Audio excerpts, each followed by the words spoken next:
আসসালামু আলাইকুম। তোমরা সবাই আমার গত ভিডিওটা দেখছো, যেটা হচ্ছে আমি কেইউ এ ইউনিট এবং বি ইউনিট নিয়ে করছিলাম। তো আজকে যে বিষয়টা নিয়ে ভিডিও করতে আসছি সেটা হচ্ছে তোমার বাকি যে ভার্সিটি গুলো আছে, একদম তোমার ডিইউ থেকে শুরু করে জিএসটি পর্যন্ত বা এইচএসটিইউ, কুমিল্লা ভার্সিটি, যেসব ভার্সিটি ধরো রিসেন্টলি আলাদা হয়েছে, তো সবগুলোর একটা কম্বাইন্ড গাইডলাইন মূলক ভিডিও নিয়ে। ভিডিওটা খুব বেশি বড় করবো না, ছোটই থাকবে। তো প্রথমে যদি আমি ডিইউ দিয়ে শুরু করতে যাই, ডিউর ক্ষেত্রে হচ্ছে তোমার, যদি প্রথমে বায়োলজি এবং কেমিস্ট্রির ক্ষেত্রে বলতে যাই, এটা শুধু ডিউর ক্ষেত্রে না, এটা হচ্ছে সবগুলো ভার্সিটির ক্ষেত্রে। প্রথমত হচ্ছে তোমার বায়োলজির জন্য এবং কেমিস্ট্রির জন্য এক একটা রাইটারের বই হচ্ছে ভালোভাবে পড়া থাকতে হবে। কেমিস্ট্রির ক্ষেত্রে হচ্ছে বিশেষ করে তুমি যদি রেফারেন্স হিসেবে জানতে চাও, তাহলে হচ্ছে আমি বলবো হাজারি স্যারের বইটা হচ্ছে ভালোভাবে লাইন বাই লাইন পড়া থাকতে হবে। তারপরে বায়োলজির ক্ষেত্রে, বোটানির ক্ষেত্রে হচ্ছে কি আবুল হাসান স্যার, এবং জুলজির ক্ষেত্রে হচ্ছে গাজী আজমল স্যারের বই ভালোভাবে পড়া থাকতে হবে। তারপর ডি এর ফিজিক্সের জন্য হচ্ছে তোমার ভার্সিটি কোয়েশ্চেন ব্যাংক তো আছে, ঠিক আছে। ভার্সিটি কোয়েশ্চেন ব্যাংকের টাইপ ওয়াইজ ফিজিক্স এবং ম্যাথ দুটোর ক্ষেত্রে হচ্ছে টাইপ ওয়াইজ সবগুলো ম্যাথ করে ফেলতে হবে, ঠিক আছে। আর বিগত বছরের কোয়েশ্চেন তো অবশ্যই সলভ করবা, এটা ফিজিক্স, কেমিস্ট্রি, ম্যাথ, বায়োলজি সবগুলোর ক্ষেত্রেই। তো এটা গেল। আর যদি বাকি ভার্সিটিগুলোর ক্ষেত্রে বলতে চাই, যেমন জেইউ, তারপরে হচ্ছে সিইউ, এইচএসটিইউ, জিএসটি, এগুলোর জন্য তোমার বায়োলজি এবং কেমিস্ট্রির ক্ষেত্রে সেমভাবে প্রিপারেশন নিবা। আর ফিজিক্স, কেমিস্ট্রি, ফিজিক্স, ম্যাথ এগুলো হচ্ছে তোমার ওই ভার্সিটি বেস, তোমার বিগত বছরের কোয়েশ্চেনগুলো সলভ করতে হবে। আর ভার্সিটি কোয়েশ্চেন ব্যাংক তো তুমি সবসময় সলভ করবাই। মানে মোট কথাই হচ্ছে ডিউর ক্ষেত্রে তুমি ভার্সিটি কোয়েশ্চেন ব্যাংক সলভ করবা, বাকি ভার্সিটিগুলোর ক্ষেত্রে হচ্ছে ভার্সিটি কোয়েশ্চেন ব্যাংক সলভ করবা। তো এর সাথে হচ্ছে যে জিনিসটা অ্যাড হবে সেটা হচ্ছে তুমি যে ভার্সিটিতে পরীক্ষা দিতে যাবা, ওই ভার্সিটির বিগত ধরো 10 বছরের কোয়েশ্চেন হচ্ছে ঠিকঠাকভাবে সলভ করে দিতে হবে। এখন ঠিকঠাকভাবে বলতে কেন কি বোঝাচ্ছি, ঠিকঠাকভাবে বলতে হচ্ছে ধরো যেসব টপিকগুলো থেকে তোমার ম্যাথ আসছে বা কোয়েশ্চেন আসছে, ওই টপিকের আশেপাশে যত ইনফো আছে বা যত থিওরি আছে বা ওই রিলেটেড যত ম্যাথ আছে সবগুলো হচ্ছে করে ফেলতে হবে, ঠিক আছে। তো এটা হচ্ছে গেছে।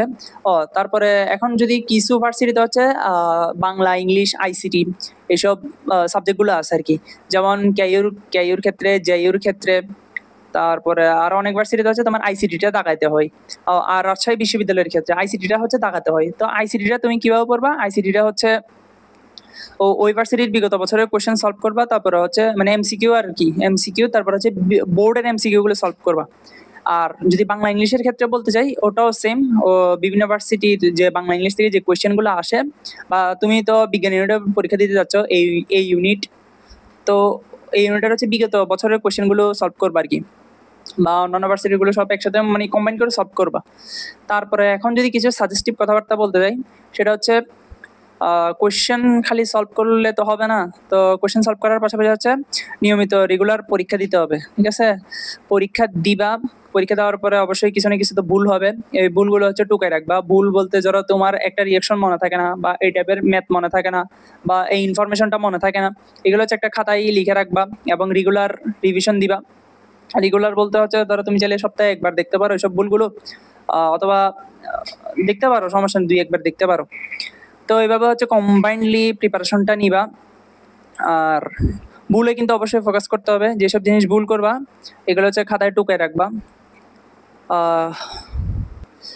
তো এখন যেটা বলতে চাচ্ছি সেটা হচ্ছে এবারের ভার্সিটি অ্যাডমিশন টেস্ট, যে টেস্টটা হবে বা এক্সামটা হবে, এটা কিন্তু এবার অনেক বেশি কম্পিটিটিভ হবে। কেন?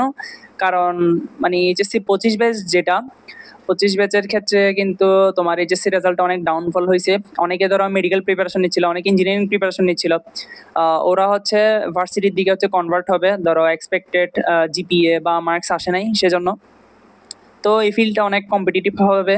তো তোমার এমন একটা টেন্ডেন্সি নিয়ে রাখতে হবে, বা এমনভাবে তোমার প্রিপারেশন নিতে হবে যে মানে তুমি সবগুলো ভার্সিটিতে পরীক্ষা দেওয়ার মতো ক্যাপাবিলিটি অর্জন করো, বা কোথাও একটা না একটা সিট যাতে কি অ্যাটলিস্ট অ্যাটেইন করতে পারো আর কি। তো এভাবে মূলত প্রিপারেশনটা নিবা।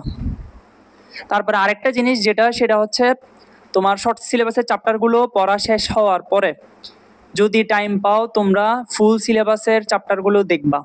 কারণ রিসেন্ট 2 বছর তোমার হচ্ছে কি, রিসেন্ট 2 বা 3 বছর শর্ট সিলেবাসের বাইরে থেকে কিন্তু কোয়েশ্চেন আসছে, মানে প্রত্যেকটা ভার্সিটিতে 4-5টা বা 5-6টা এরকম কোয়েশ্চেন দিয়ে দিছে। তো এখন শর্ট সিলেবাসের বাইরে চ্যাপ্টারগুলো কিভাবে পড়বা? এইখানে হচ্ছে তোমার সিলেক্টিভ পড়াশোনা করতে হবে। এখন তুমি তো সব পড়তে পারবে না, অত টাইম থাকবে না। তো তুমি দেখবা হচ্ছে যে চ্যাপ্টার পড়তে যাচ্ছ ওই চ্যাপ্টারে হচ্ছে বিগত বছর বিভিন্ন ভার্সিটিতে যেসব কোয়েশ্চেন আসছে ওগুলো তো সলভ করবাই, বা যে এরিয়াটা হচ্ছে তোমার ইম্পর্টেন্ট ওই এরিয়াটা জাস্ট পড়বা। ও আচ্ছা, আরেকটা জিনিস নিয়ে বলতে ভুলে গেছি, সেটা হচ্ছে বিভিন্ন ভার্সিটিতে আইকিউ কোয়েশ্চেন আইকিউ ওই যে টপিকটা থেকে হচ্ছে কোয়েশ্চেন আসে, এটা মেবি শুধু জাহাঙ্গীরনগরে। তো আইকিউ হচ্ছে তোমার বিগত বছরের কোয়েশ্চেন তো সলভ করবে, এটা সবসময় বলছি, এটা কমন কথা। তারপরে এগুলো যদি ধরো নিজে থেকে সলভ করতে গিয়ে অনেক টাইম লাগে, ইউটিউবে হচ্ছে তোমার অনেক ভিডিও দেওয়া আছে, ফ্রি কন্টেন্ট দেওয়া আছে, ওইগুলো থেকেও সলভ করতে পারো। তারপর যদি জেইউ ডি ইউনিটটা নিয়ে একটু আলাদাভাবে কথা বলতে চাই, জেইউ ডি ইউনিটে হচ্ছে তোমার বায়োলজি, কেমিস্ট্রি, এই এই দুটাই তো মূলত ডমিনেন্ট সাবজেক্ট থাকে, ঠিক আছে? এগুলোতে মার্কস বেশি থাকে। তো এগুলো তো ভালো করতে হলে এখানে হচ্ছে একটু বেশি ডিপার কোয়েশ্চেন আসে আর কি। তো জেইউ ডি এর জন্য হচ্ছে জাহাঙ্গীরনগরের বিগত 10 থেকে 15 বছরের কোয়েশ্চেন সলভ করবা, সাথে হচ্ছে বায়োলজি আর কেমিস্ট্রি যেহেতু, তো একটা বই ভালো মতো লাইন বাই লাইন পড়া থাকতে হবে। এটা শুধু জেইউ ডি না, সব ভার্সিটির ক্ষেত্রেই।